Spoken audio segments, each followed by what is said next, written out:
नमस्कार दोस्तों, पीसीएस क्रांति के ऑनलाइन प्लेटफॉर्म पर आप सभी दोस्तों का एक बार पुनः स्वागत है। दोस्तों, जैसा कि आप जानते हैं, हम लोग घटनासार की सीरीज को कंटिन्यू करेंगे। इससे पहले हम लोग घटनासार की सीरीज में जो वन लाइनर क्वेश्चन थे, वन लाइनर और राष्ट्रीय घटनाक्रम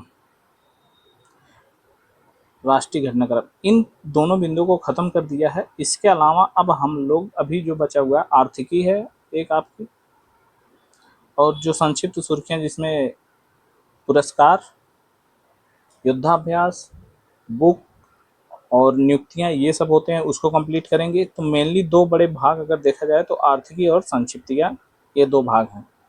आज हम लोग उत्तर प्रदेश यूपी बजट को कवर करने की कोशिश करेंगे। इसके बाद फिर उत्तराखंड बजट, क्योंकि यूके पीएससी भी 29 जून को है, तो आप उत्तराखंड बजट, जो भी उत्तराखंड के विद्यार्थी हैं उनके लिए उत्तराखंड बजट भी यहाँ कंप्लीट कराया जाएगा, और जो भी उनसे रिलेटेड करंट अफेयर है वो भी यहाँ कवर कर दिया जाएगा।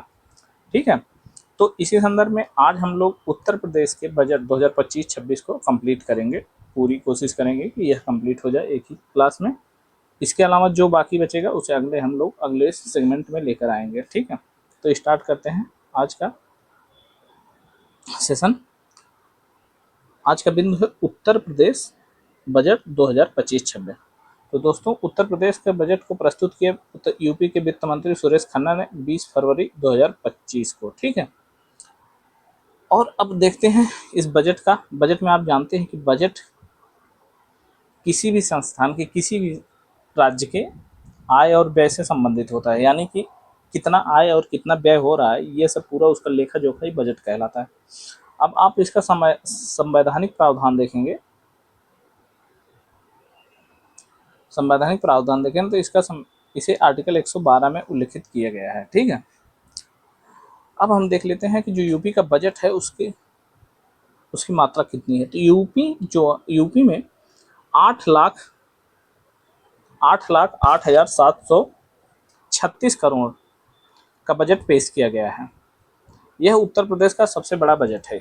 इससे पहले जो बजट पेश किया गया था उससे यह 9.8% अधिक है, 9.8% या अधिक है। ठीक है, और जो पिछले बार का बजट था 2024-25 का, हुआ था 6,75,786 करोड़ रुपए। ठीक है, उसमें अब क्या किया गया है, उससे जो अब की बार 2025-26 का जो बजट पेश किया गया वह है 8,08,736 करोड़ रुपए का बजट पेश किया गया। अब बजट में अगर वो देखा जाए कि प्राप्तियां और व्यय, क्योंकि बजट प्राप्तियां और व्यय का लेखा जोखा होता है, तो इसमें जो कुल प्राप्तियां हैं, कुल व्यय होंगे वह तो होंगे बराबर पूरे 8,08,736 करोड़, जबकि कुल प्राप्तियां जो है वह है 7,79,242 करोड़। ठीक है, इतनी कुल प्राप्तियां हैं। यानी कि अब इस तरीके से यहाँ पे दिखाई दे रहा है कि आपको कुछ ना कुछ सरकार को ऋण लेना पड़ेगा, क्योंकि प्राप्तियां जो है वो कंप्लीट नहीं है, टोटल जितना व्यय हो रहा है। ठीक है,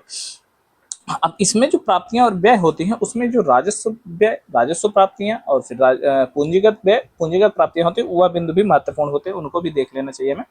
तो जो राजस्व प्राप्तियां हो रही हैं वह है 6,62,690 करोड़ रुपए, और जो पूंजीगत प्राप्तियां हैं वह है 1,16,551 करोड़ रुपए। ठीक है, और जो व्यय होगा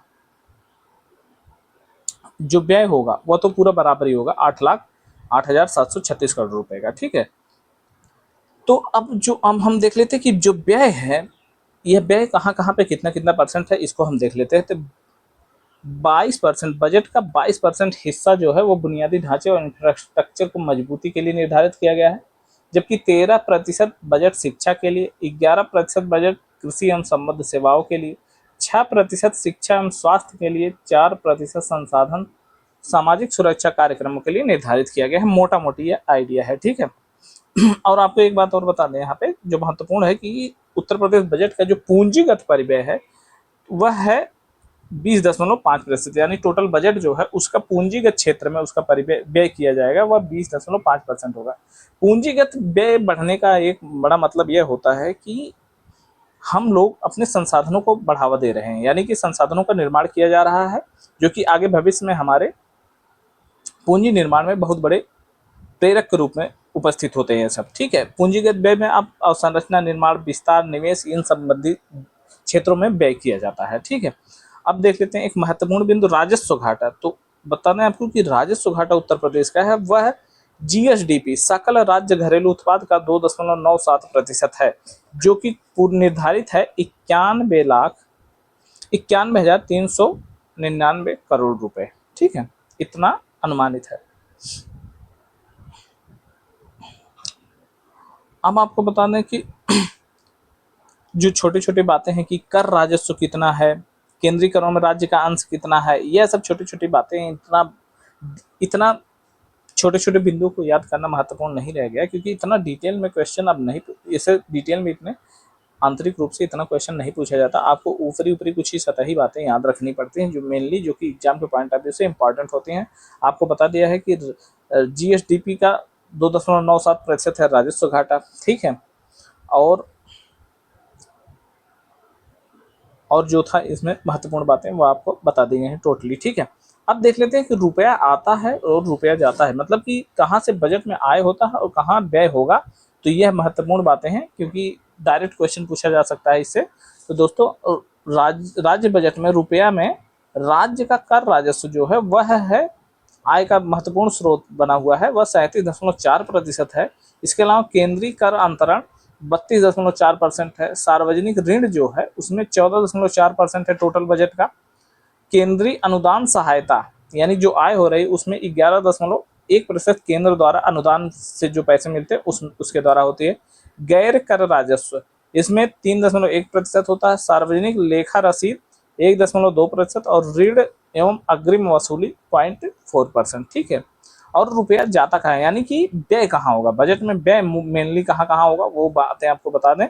तो पूंजीगत व्यय में 20.4% पूंजीगत व्यय में जाएगा। अन्य व्यय है तो वो 16.8% है। वेतन में जाएगा 12.4%, यानी कि 100 पैसे में से 12.4 पैसा वेतन में जाएगा। पेंशन में जाएगा 11.2%। वेतन सहायता प्राप्त संस्थानों में 9.8%। ब्याज भुगतान में 7.9%। कर्ज अदायगी में 6.4%। सरकार से अनुदान प्राप्त करने में जो अनुदान प्राप्त किया है उसमें सब्सिडी के रूप में जाएगा 6.4%। स्थानीय निकायों को अंश वितरण 3.3%, यानी कि पंचायती राज संस्थाओं को 3.3% दिया जाएगा बजट का। ऋण एवं अग्रिम संवितरण में दिया जाएगा 1.1%। तो इस तरीके से जो उत्तर प्रदेश बजट 25-26 का जो व्यय और आय था वह कहाँ कहाँ पे कितना कितना किया जाएगा, तो यह महत्वपूर्ण भाग है। आपको यह सारे बिंदु याद रखने हैं, क्योंकि क्वेश्चन में डायरेक्ट ये क्वेश्चन पूछा जा सकता है या फिर कोई कथन बनाकर पूछा जा सकता है, ऐसे कि पूंजीगत व्यय पेंशन के व्यय से कम है, तो ऐसे करके ऑप्शन बना दिया जाएगा। अब की बात ऐसे दिया जाएगा कि उत्तर प्रदेश बजट 2025-26 में पूंजीगत व्यय और पेंशन की व्यय में जो व्यय होगा उसमें सर्वाधिक व्यय पेंशन का होगा। इस तरीके से आपको कथन बनाया जाएगा, आपको याद रखना जरूरी होगा, यहाँ पे महत्वपूर्ण बात है, ठीक है। तो अब इसी का एक समग्र रूप दिया गया है कि कौन क्या क्या कितना कितना प्राप्त हो रहा है। तो आपको देख लें कि टोटल व्यय यानी कि टोटल जो बजट है वह है 8,08,0736 करोड़, और फिर जो प्राप्तियां हो रही वह 7,79,242 करोड़, और जो राजस्व लेखी की प्राप्तियां हैं वह है 6,62,690 करोड़ रुपए, ठीक है। अब देख लेते हैं हम लोग बजट की महत्वपूर्ण घोषणाएं, मतलब बजट में क्या क्या महत्वपूर्ण बातें की गई हैं जहां से क्वेश्चन बनाया जा सकता है सीधे आयोग द्वारा, ठीक है। तो बजट में यह बात बताई गई है कि बजट में मुख्यमंत्री सामूहिक विवाह योजना के तहत जो पहले 51,000 रुपए की धनराशि दिया जाता था अब उसे बढ़ाकर 1,00,000 रुपए, और विधवा पुनर्विवाह व उनकी पुत्रियों के विवाह के लिए अनुमन्य सहायता राशि को भी 1,00,000 रुपए कर दिया है। यानी कि मुख्यमंत्री सामूहिक विवाह योजना जो चल रही थी इसके तहत क्या होता था, नव दंपतियों को 51,000 की धनराशि दी जाती थी, लेकिन अब इसे क्या कहा गया कि बढ़ाकर इस धनराशि को 1,00,000 कर दिया गया है। इसके अलावा जो विधवा विवाह होता था और विधवा पुनर्विवाह होता था और उनके बच्चियों का विवाह होता था उनको भी 1,00,000 रुपए दिया जाता है, ठीक है। प्रदेश में छात्राओं को उच्च शिक्षा की पढ़ाई की तरफ आकर्षित करने व ग्रामीण छात्राओं को प्रोत्साहित करने के लिए सरकार एक बहुत बड़ी योजना लेके जा रही है, जो है रानी लक्ष्मीबाई स्कूटी योजना, यानी कि कॉलेज जाने वाली मेधावी छात्राओं को स्कूटी मिलेगा, ठीक है।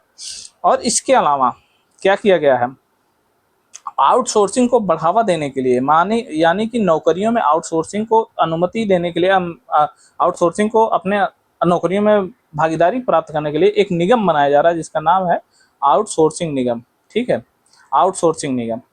तो अब क्या है कि इस संविदा पर रखे गए होमगार्ड्स, पीआरटी जवान, ग्राम चौकीदार, शिक्षा मित्र, अनुदेशक, आशा वर्कर्स, आंगनबाड़ी, एएनएम, संविदा से जुड़े स्वच्छता एवं जुड़े कार्मिकों को मुख्यमंत्री जन आरोग्य के अंतर्गत 5 लाख रुपए की निःशुल्क चिकित्सा का लाभ उपलब्ध कराने की घोषणा भी इस बजट में की गई। ठीक है, यानी कि क्या किया जाएगा कि आउटसोर्सिंग भर्ती निगम के तहत आउटसोर्सिंग भी की जाएगी नौकरियों में, और इसके अलावा जो आउटसोर्सिंग के तहत संविदा पर भर्ती हुए होंगे उन लोगों को मुख्यमंत्री जन आरोग्य अभियान के तहत 5 लाख रुपए तक की निःशुल्क चिकित्सा का लाभ भी प्रदान किया जाएगा, यानी कि क्या किया जाएगा, सामाजिक लाभ भी उन्हें मिलेगा। ठीक है, और जो आउटसोर्सिंग पर रखे जाने वाले लाखों कर्मियों के वेतन में वृद्धि की घोषणा करते हुए बजट प्रस्ताव में कहा गया कि उन्हें न्यूनतम 16,000 रुपए से 20,000 रुपए हर माह वेतन दिया जाएगा। ठीक है, यानी कि 16,000 से 20,000 के बीच में उनका वेतन रहेगा। ठीक है, अब चलते हैं आगे।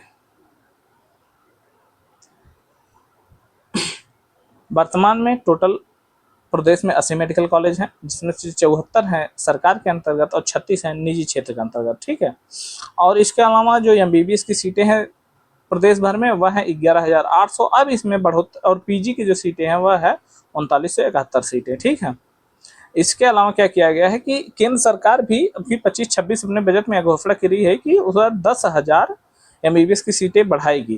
तो इसमें से 10,000 में से 1,500 सीटें उत्तर प्रदेश को मिलेंगी।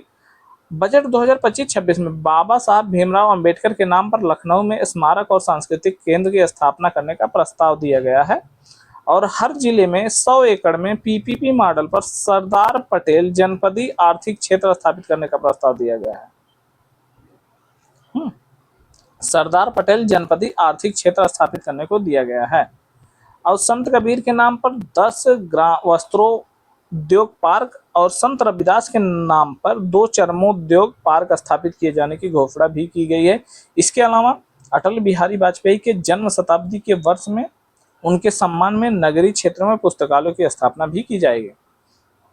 लखनऊ स्थित अटारी कृषि प्रक्षेत्र पर 251 करोड़ की लागत से पूर्व प्रधानमंत्री चौधरी चरण सिंह के नाम पर सीड पार्क की स्थापना भी की जाएगी। इसके अलावा प्रत्येक कृषि मंडी में माता सबरी के नाम पर कैंटीन और विश्रामालय स्थापित करने की घोषणा बजट में की गई है।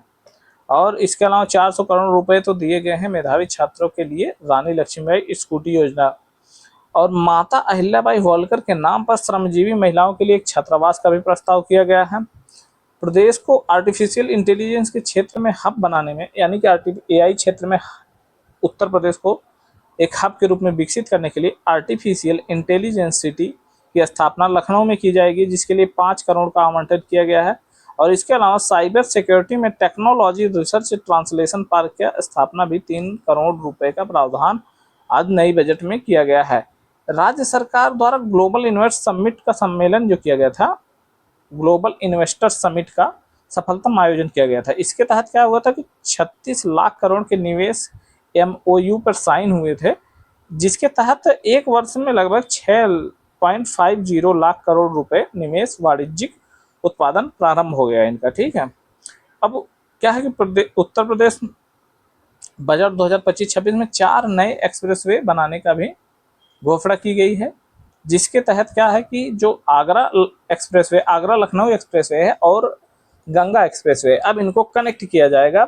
यह कौसिया यानी कि हरदोई से वाया फर्रुखाबाद होते हुए इन्हें कनेक्ट करने का एक एक्सप्रेसवे का निर्माण किया जाएगा, जिसके लिए 900 करोड़ रुपए की व्यवस्था की गई है। इसके अलावा गंगा एक्सप्रेसवे जो कि मेरठ से हरिद्वार तक, मेरठ से प्रयागराज तक जाता था, अब इसे क्या किया गया है कि प्रयागराज से बढ़ाकर, प्रयागराज होते हुए मिर्जापुर, वाराणसी, चंदौली होते हुए तो सोनभद्र तक ले जाया जाएगा।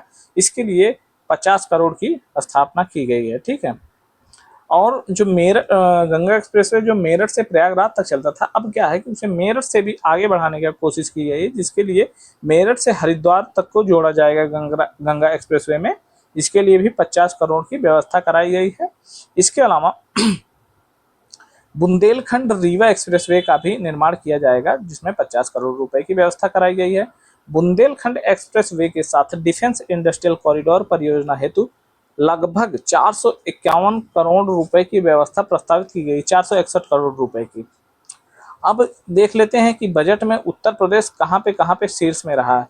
तो उत्तर प्रदेश दुग्ध उत्पादन में 16 दशमलव पूरे भारत में 16.21% हिस्सेदारी उत्तर प्रदेश की रही है, पहले स्थान पर रहा है।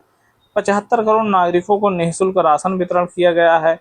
9.57 करोड़ लोगों को जनधन योजना में बैंक खाता खोला गया है। 1.58 करोड़ लोगों को निःशुल्क बिजली कनेक्शन। प्रधानमंत्री किसान सम्मान निधि योजना के अंतर्गत 2.86 करोड़ किसानों को 80,000 करोड़ रुपए हस्तांतरित किए गए हैं। प्रधानमंत्री उज्ज्वला योजना के तहत 1.86 करोड़ परिवारों को गैस कनेक्शन। आयुष्मान भारत योजना में 9 करोड़ से अधिक लोगों को आयुष्मान कार्ड। प्रधानमंत्री आवास योजना और मुख्यमंत्री आवास योजना के अंतर्गत 56 लाख से अधिक आवासों का निर्माण। स्वच्छ भारत मिशन के अंतर्गत देश में सर्वाधिक 2.75 करोड़ से अधिक शौचालयों का निर्माण। देश में कुल मोबाइल फोन में सर्वाधिक उत्पादन लगभग 55% अकेले उत्तर प्रदेश में होता है। देश में सर्वाधिक 56 लाख से अधिक एमएसएमई इकाइयां हैं। अटल पेंशन योजना के अंतर्गत 1 करोड़ से अधिक लोगों को पंजीकरण यहाँ किया गया है इसमें। और देश में सर्वाधिक 6 शहरों में मेट्रो का संचालन किया जा रहा है, यानी कि उत्तर प्रदेश एकमात्र ऐसा राज्य है जहां पर सर्वाधिक 6 शहरों में मेट्रो का संचालन किया जा रहा है। ठीक है। कौशल विकास नीति का लागू करने वाला यह देश का प्रथम राज्य बन गया है और 400 लाख टन सब्जियों का उत्पादन कर उत्तर प्रदेश देश में प्रथम है। खाद्यान्न, गेहूं, आलू, आंवला, आम, गन्ना, चीनी और एथेनॉल इन सबके उत्पादन में उत्तर प्रदेश फर्स्ट है पूरे देश भर में। ठीक है। कौन कौन से? खाद्यान्न में, गेहूं में, आलू में, आंवला में, आम में, गन्ना में, चीनी में और एथेनॉल में। ठीक है। तो ये सब महत्वपूर्ण पॉइंट है जिन्हें आप याद रख सकते हैं, क्योंकि क्वेश्चन सीधे एग्जाम हॉल में आपके सामने होगा इस तरीके से। ठीक है। अब आर्थिक समीक्षा देख लेते हैं 2024-25 की उत्तर प्रदेश की। तो दोस्तों, नीति आयोग द्वारा वित्तीय वर्ष 2014-15 से 2022-23 तक की अवधि के लिए राज्यों की राजकोषीय स्थिति के संदर्भ में जो रिपोर्ट आई थी, उसमें उत्तर प्रदेश अग्रणी राज्य यानी कि फ्रंट रनर है।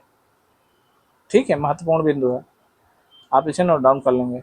समेकित फिजिकल हेल्थ इंडेक्स पूर्व वर्ष की तुलना में 2022-23 में बढ़कर 45.9 हो गया है।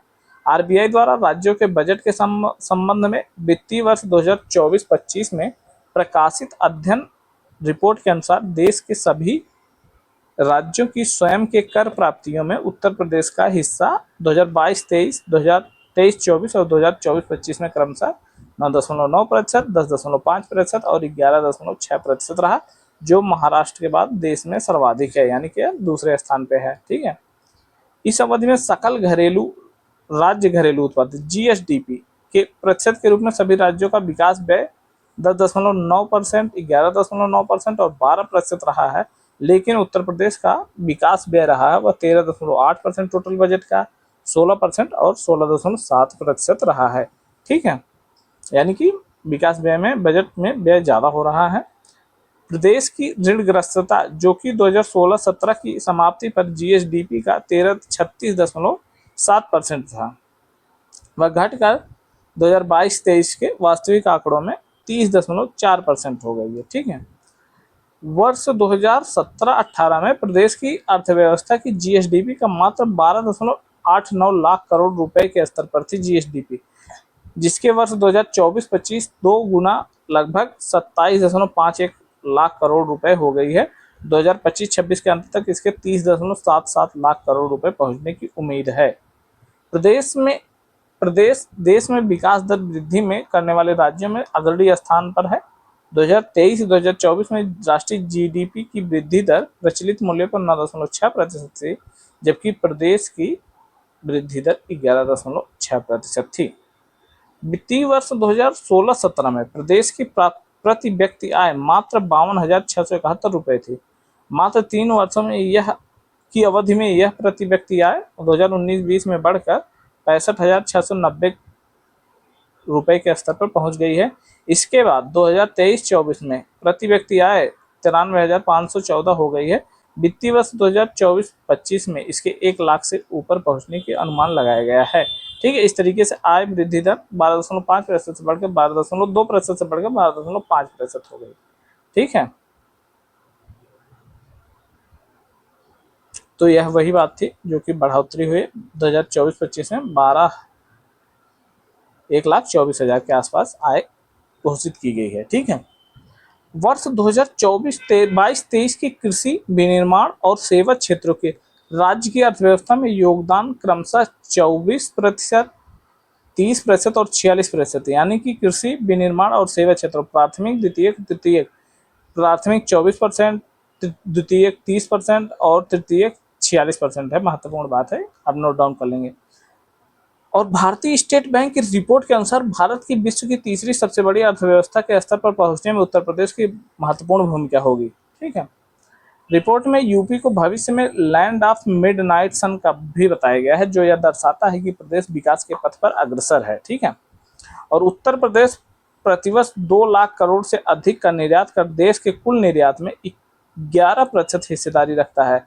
उत्तर प्रदेश डिजिटल लेन देन में देश में अग्रणी 2024 में 1024 करोड़ से अधिक का लेन देन हुआ था, यानी कि डिजिटल क्षेत्र में भी लेन देन में, यानी कि डिजिटली लेन देन में उत्तर प्रदेश नंबर 1 पे रहा है।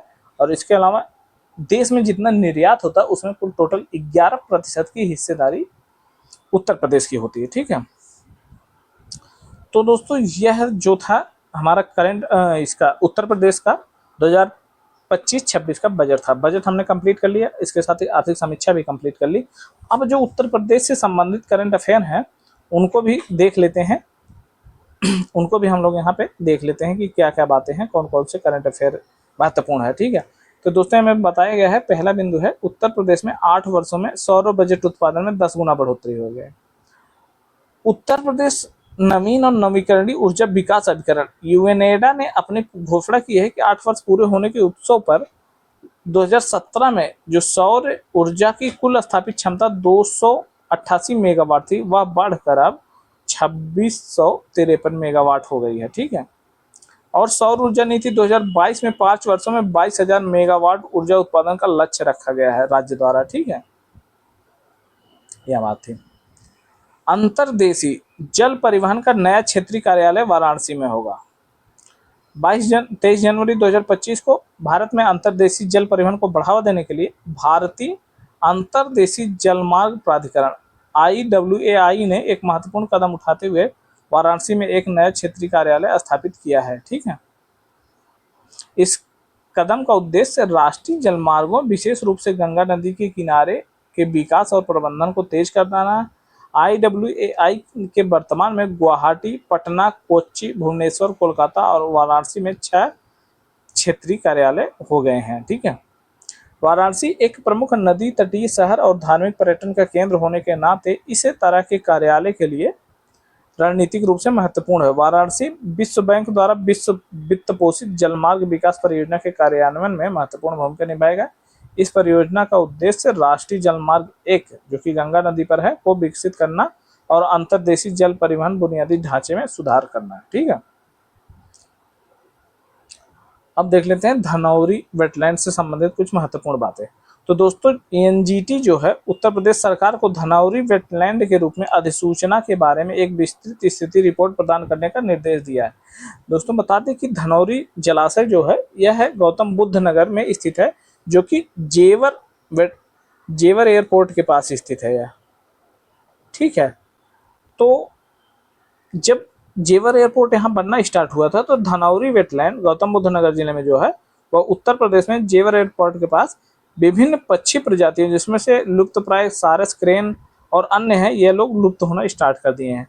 तो इसी के संदर्भ में एनजीटी ने उत्तर प्रदेश सरकार को धनौरी वेटलैंड को अधिसूचित करने की प्रक्रिया में है, लेकिन एनजीटी ने इस प्रक्रिया में देरी पर चिंता व्यक्त की है। प्रस्तावित धनौरी आर्द्रभूमि जो कि 111.89 हेक्टेयर में विस्तृत है। ठीक है, तो यह धनौरी वेटलैंड से संबंधित महत्वपूर्ण बात थी। ठीक है, उत्तर प्रदेश में राम मंदिर बना सबसे बड़ा पर्यटन स्थल। हाल ही में प्रकाशित एक रिपोर्ट के अनुसार जनवरी से सितंबर 2024 के मध्य अयोध्या के राम मंदिर में सबसे अधिक पर्यटक राम मंदिर का दर्शन करने आए, जिसने ताजमहल को भी पीछे छोड़ दिया है। अयोध्या में इस अवधि में 135.5 मिलियन घरेलू और 3153 विदेशी पर्यटकों का आगमन हुआ था। इस अवधि में धार्मिक पर्यटन में 70% की वृद्धि हुई, जो राम मंदिर को भव्य प्राण प्रतिष्ठा समारोह के कारण है। ठीक है। जनवरी सितंबर 2024 के बीच ताजमहल ने 2024 में 125.1 मिलियन पर्यटकों को आकर्षित किया, जिसमें से 9,24,000 अंतर्राष्ट्रीय पर्यटक शामिल हैं। और उत्तर प्रदेश में जनवरी में से सितंबर में 2024 के बीच कुल 476 मिलियन पर्यटकों का आगमन हुआ। इस अवधि में वाराणसी में 52 मिलियन घरेलू और 184 लाख विदेशी पर्यटक आए, जबकि मथुरा में भगवान कृष्ण की जन्मस्थली में 68 मिलियन पर्यटक आए, जिसमें से 87,229 विदेशी पर्यटक थे। ठीक है, तो यह पर्यटन से संबंधित महत्वपूर्ण बातें थी। अब देख लेते हैं उत्तर प्रदेश में देश का पहला बायोपॉलीमर प्लांट। तो दोस्तों, इसे लगाया जा रहा है लखीमपुर खीरी जिले के कुंभी में। भारत का यह पहला बायोपॉलीमर प्लांट है। बायोपॉलीमर प्लांट जो होता है, यह जो पारंपरिक प्लास्टिक होते हैं उन्हें बायोपॉलीमर परिवर्तित कर पर्यावरण को संरक्षण बढ़ावा देता है। ठीक है, और इसका उद्घाटन योगी आदित्यनाथ ने किया है। यह स्थापित कहाँ होगा? तो उत्तर प्रदेश के लखीमपुर खीरी जिले के कुंभी में। ठीक है, और इस बायोपॉलीमर प्लांट का संचालन बलरामपुर चीनी मिल करेगी। ठीक है, अब देख लेते हैं अपना अगला बिंदु। यह है लखनऊ में ब्रह्मोस मिसाइल निर्माण आरंभ। तो रक्षा मंत्री राजनाथ सिंह ने घोषणा की है कि मई जून 2025 तक लखनऊ में ब्रह्मोस मिसाइलों का निर्माण शुरू हो जाएगा। ब्रह्मोस मिसाइलों के साथ अन्य रक्षा उपकरणों का भी लखनऊ में निर्माण किया जाएगा। मिसाइलों के निर्माण इकाई तक ले जाने के लिए एक रेलवे ट्रैक की योजना भी बनाई गई है। इस परियोजना में रूसी वैज्ञानिक भारतीय समकक्ष के सहयोग करेंगे। यह परियोजना रक्षा गलियारा पहल का हिस्सा है, यानी कि जो लखनऊ में ब्रह्मोस मिसाइल निर्माण होगी वह रक्षा गलियारा पहल का एक हिस्सा है। और यह रक्षा गलियारा उत्तर प्रदेश और तमिलनाडु में निर्माण किया गया है इनका। ठीक है, राम मंदिर परियोजना को स्वॉर्ड ऑफ ऑनर दिया गया है। दोस्तों, 18 दिसंबर 2024 को अयोध्या में राम मंदिर परियोजना को ब्रिटिश सेफ्टी काउंसिल द्वारा प्रतिष्ठित स्वॉर्ड ऑफ ऑनर से सम्मानित किया गया। तो किसे? ब्रिटिश सेफ्टी काउंसिल द्वारा। ठीक है, जो सुरक्षा प्रबंधन के प्रति अपनी प्रतिबद्धता को दर्शाता है। सुरक्षा उत्कृष्टता स्वॉर्ड ऑफ ऑनर उन परियोजनाओं को दिया जाता है जो 5 सितारा सुरक्षा रेटिंग प्राप्त करती हैं, जो निर्माण उद्योग के भीतर सुरक्षा प्रबंधन में उत्कृष्टता को संदेश देती हैं। और आप जानते हैं कि लार्सन एंड टुब्रो LNT निर्माण कंपनी को पहले ही राष्ट्रीय सुरक्षा परिषद द्वारा इसके प्रभावी सुरक्षा उपायों के लिए गोल्डन ट्रॉफी प्राप्त हो चुकी है।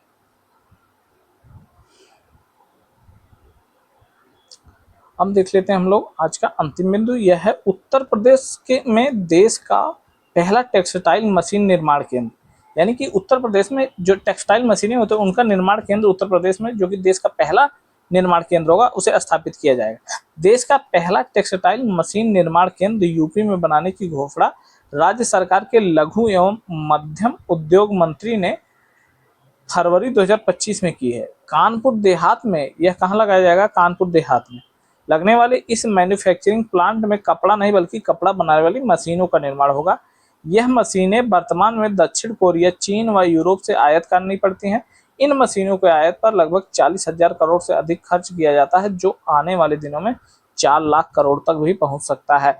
इस तरह परियोजना को चालू होने से देश भर की टेक्सटाइल कंपनियां इस तरीके की मशीनें आयात करने की जगह उत्तर प्रदेश से प्राप्त कर सकेंगी। यही नहीं, लखनऊ में बन रहे मेगा मित्र टेक्सटाइल पार्क व 10 अन्य टेक्सटाइल पार्कों में भी अपनी परियोजना को लगाने वाले निवेशकों की मांग भी इससे पूरा होगी।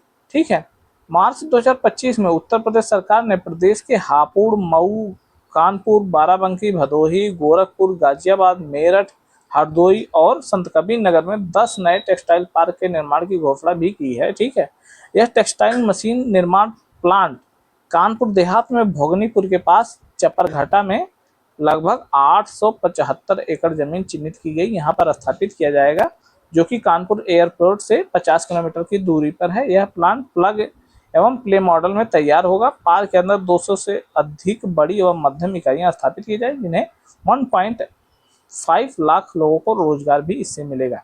तो दोस्तों यह था आज का हमारा करंट अफेयर, जो कि यूपी का कुछ पोर्शन अभी बचा हुआ, जो उसे हम लोग अगले सेगमेंट में कवर करेंगे। अब इसके अलावा यूकेपीएससी के दृष्टिगत होते हुए हम लोग उत्तराखंड के बजट को भी अगले भाग में कवर करने की कोशिश करेंगे, ठीक है। तो यह हमारा उत्तर प्रदेश का बजट और उससे संबंधित कुछ महत्वपूर्ण करंट अफेयर थे। अब आगे हम लोग अपने उत्तराखंड और अन्य जो करंट अफेयर बचा हुआ है, जैसे कि आर्थिक क्षेत्र संक्षिप्तियां, इन सबको भी कवर करने की कोशिश करेंगे। तब तक के लिए धन्यवाद दोस्तों।